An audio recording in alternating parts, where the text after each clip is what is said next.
kita berpuasa, tapi mulut ini belum bisa terjaga. Amal perbuatan kita yang buruk belum bisa terjaga. Sehingga Nabi menyatakan, man lam yada' qaulaz zur, siapa yang belum bisa meninggalkan ucapan-ucapan yang buruk dan perbuatan-perbuatan yang buruk, maka Allah tidak butuh terhadap puasanya. Di antara yang susah kita menjaga ketika kita sedang berpuasa, itu adalah menjaga lisan. Menjaga hati mungkin bisa, menjaga pandangan mungkin bisa, tapi lisan seringkali nggak sadar. Ngumpul-ngumpul, ngobrol-ngobrol, ngomongin orang. Nggak sadar tiba-tiba kita bergibah. Allah Subhanahu wa taala menyatakan, wala yaghtab ba'dukum ba'dha. Janganlah di antara kalian saling bergibah satu dengan yang lainnya. Ayuhibbu ahadukum ayyakula lahma akhihi maitan fakaritumu. Apakah kalian suka memakan bangkai saudara kalian sendiri? Tentulah kalian tidak menyukainya. Nah, yang seringkali susah ini ketika kita bergibah nggak sadar. Duduk ngobrol-ngobrol, awalnya masalah agama, lama-kelamaan ngomongin orang. Ketika Nabi bertanya kepada sahabat, atadruna mal ghibah? Tahukah kalian apa itu ghibah? Maka sahabat menjawab, Allah wa rasuluhu a'lam. Allah dan Rasulnya yang lebih tahu. Maka kemudian Nabi menjelaskan tentang ghibah. Kata Nabi, ghibah itu dzikruka akhaka ma yukrihu. Ghibah itu ketika kau membicarakan aib, kekurangan atau kesalahan saudaramu yang kalau dia tahu diomongin, dia pasti marah. Itulah ghibah. Jadi ghibah itu ketika nggak ada orangnya. Kalau depan orangnya beda lagi. Ketika orangnya tidak ada, aibnya kita bicarakan, kesalahannya kita bicarakan, yang kalau dia tahu diomongin, dia marah. Itulah ghibah. Tapi kalau yang diomongin kebaikannya, itu bukan ghibah. Kalau diomongin kebaikannya itu bukan ghibah. Misal nih, contoh Pak Haji Hendri aja lah, karena saya kenal ya. Misal nih, kita ngomongin Pak Haji Hendri. Pak Haji Hendri ya, rajin ke masjid, rajin sedekah, rajin. Itu bukan ghibah. Boleh. Kalaupun orangnya tahu juga nggak bakalan marah. Wah, Pak Haji Hendri diomongin kebaikannya, dia nggak bakalan marah. Menjadi ghibah ketika awalnya ngomongin kebaikannya, terus ada kata-kata tapi. Misal nih, Pak Haji Hendri ya orangnya baik, rajin sholat, rajin sedekah, tapi, nah setelah tapi itu biasanya ghibah. Tapi kalau makan, Masya Allah, sampai segini ya misalnya ya. Kalau tidur, itu ya, pokoknya setelah tapi, itu biasanya yang diomongin keburukan-keburukan. Maka menjadi ghibah ketika setelah tapi. Makanya kalau ada temennya lagi ngobrol-ngobrol tiba-tiba, tapi, sudah jangan diterusin. Dan diterusin, sudah cukup sampai tapi aja ya. Kemudian sahabat bertanya kepada Nabi, ya Rasulullah, kaifa lau ma'akulu fihi, wahai Rasulullah, bagaimana kalau yang saya ucapkan itu benar ada pada orang yang saya omongi. Jadi yang saya ucapkan itu benar ada pada dia. Kata Nabi, lau kana fihi ma taqul faqad dikedabta. Kalau benar yang kau omongin ada pada orang itu, maka engkau telah bergibah kepadanya. Wa illam yakun faqad bahatta. Tapi kalau yang kau omongin salah, tidak seperti itu orangnya, maka engkau telah memfitnahnya. Jadi beratnya gibah itu di situ, Pak. Benar tetap gibah, salah jadi fitnah. Ini bukan cuman mak-mak aja yang ngobrol tiba-tiba gibah. Bapak-bapak pun kalau lagi ngobrol tiba-tiba gibah. Mendadak gibah itu tiba-tiba. Kecuali ada yang ngerem tuh. Udah ngomong yang lain deh. Nah, itu. Tapi Imam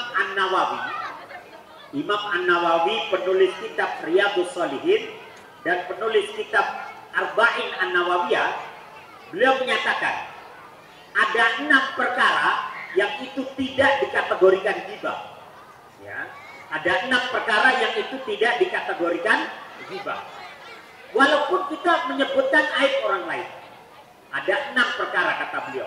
Bahkan beliau membuat bab khusus dalam kitabnya, diberikan judul Mayubahu minal ghibah. Ghibah yang diperbolehkan atau omongan yang tidak dianggap ghibah. Ada 6 perkara. Yang pertama, ketika kita menyebutkan aib orang lain atau kesalahan orang lain kepada orang yang mampu menyelesaikan masalah.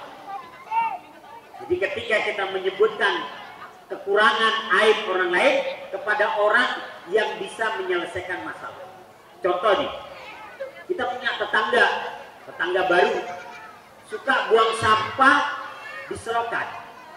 Sudah kita tegur, galakan dia. Sudah kita omongin baik-baik, galakan dia. Akhirnya kita datang ke Pak RT. Kita ngomong sama Pak RT, Pak RT saya punya tetangga baru nih.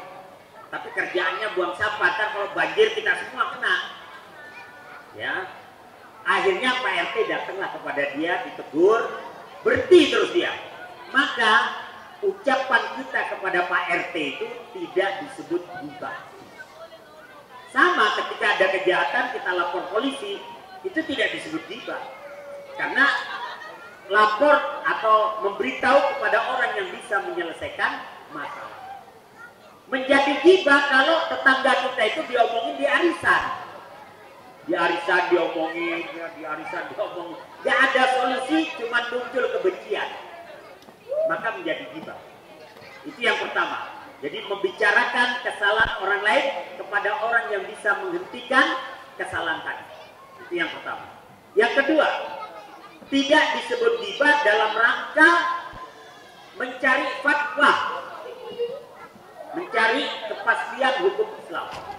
Misal nih, ada seorang suami atau ada seorang istri datang kepada Pak Ustadz, Pak Ustadz, suami saya begini, bagaimana menurut hukum Islam, apa yang harus saya lakukan? Atau mungkin seorang suami datang pada Pak Ustadz, istri saya begini, bagaimana menurut hukum Islam, apa yang harus saya lakukan?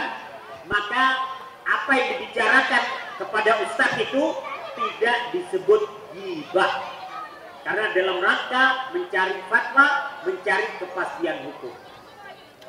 Menjadi ghibah kalau itu suami diomongin di arisan. Ibu-ibu ngumpul, lu tahu nggak suami gue? Oh, orangnya begini. Ada yang nambahin, lu masih mending suaminya. Suami gue setan, ya, tambah parah lagi. Tidak ada penyelesaian, makin runyam. Maka dalam rangka mencari fatwa tidak disebut ghibah. Kemudian yang ketiga, dalam rangka menjadi saksi di pengadilan, kita menjelaskan keburukan terdakwa atau keburukan orang lain, maka tidak disebut ghibah. Misalnya Pak Hakimnya nanya, ayo saudara saksi, apa yang Anda ketahui tentang fulan ini? Oh, gak enak Pak Hakim, nanti kalau saya sebutin jadi ghibah. Gak kelar-kelar tuh persidangan Pak. Ya, gak kelar-kelar. Makanya sebutin aja dan tidak menjadi ghibah. Ya, di 3. Yang keempat, dalam rangka menyelamatkan seseorang dari kejahatan orang lain. Menyelamatkan seseorang dari keburukan orang lain. Misal, ada seorang gadis cantik, soleha, dilamar sama laki-laki, dan kita kenal itu laki-laki. Dia orangnya bejat, suka main judi, suka main perempuan, suka mabok, ya. Tapi karena ngelamarnya pakai baju koko, pakai sorban, ya, pakai jenggot juga, datang ngelamar, diterima. Tapi kita tahu itu laki-laki. Begitu selesai lamaran kita datang kepada bapaknya. Pak, mohon maaf Pak, itu anak bapak dilamar sama si fulan tuh. Iya, diterima Pak, diterima. Dan dia soleh kok pakai sorban ke sini, ya. Akhirnya kita bilang, Pak, dia tuh suka main di diskotik gitu loh Pak, suka main judi, suka ini nih. Ah yang bener, iya Pak. Dicek sama bapaknya ternyata benar. Maka apa yang kita bicarakan untuk menyelamatkan gadis tersebut tidak disebut ghibah. Jangan modus juga, bilang Pak jangan sama dia Pak, sama saya aja deh. Nah, modus itu ya. Kalau mau nolong, nolong aja gitu ya. Jangan modus. Ya. Ini yang keempat. Yang kelima, kalau yang kita bicarakan itu terang-terangan berbuat jahat di depan umum. Berbuat jahat, berbuat maksiat di depan umum. Misal nih, di depan jalan depan itu ada sekelompok pemuda mabok di sana, ya, minum minuman keras di pinggir jalan, terus gangguin orang yang lewat. Terus kita ngumpul nih, ngomongin dia. Ini mereka enaknya diapain? Ya. Nah, ngomongin mereka yang terang-terangan berbuat jahat atau berbuat maksiat di depan umum, dalam rangka kita membicarakan nyari solusi, tidak disebut ghibah. Tidak disebut ghibah. Menjadi ghibah cuma diomongin doang, tapi dia terus jalan. Udah sebulan masih mabok aja. Kita ngomong doang nih, menjadi ghibah. Tapi kalau dia lagi mabok, kita ngomong 15 menit kemudian kita ambil solusi, tidak menjadi ghibah. Nah, itu 5. Yang satu lagi, tidak disebut ghibah ketika kita menyebutkan aib atau kekurangan seseorang dalam rangka menyebutkan ciri-ciri tertentu. Misal di kampung kita ini, misal di kampung ada 10 orang namanya Joko misalnya. Mohon maaf nih kalau ada yang namanya Joko ini ya. Joko ini orang yang nggak pernah tua, ya. Joko terus. Misalnya ada 10 orang namanya Joko di kampung kita. Datang tamu, Pak numpang tanya, rumahnya Pak Joko mana? Waduh, Mas, di sini Joko itu ada 10. Joko yang mana? Joko yang itu Pak, ini yang mana? Ada 10. Joko yang matanya pikek sebelah, ya. Itu kalau dia tahu diomongin matanya pikek sebelah, marah itu. Ngapain lu bawa pikek gitu ya? Tapi karena kita untuk nyari kejelasan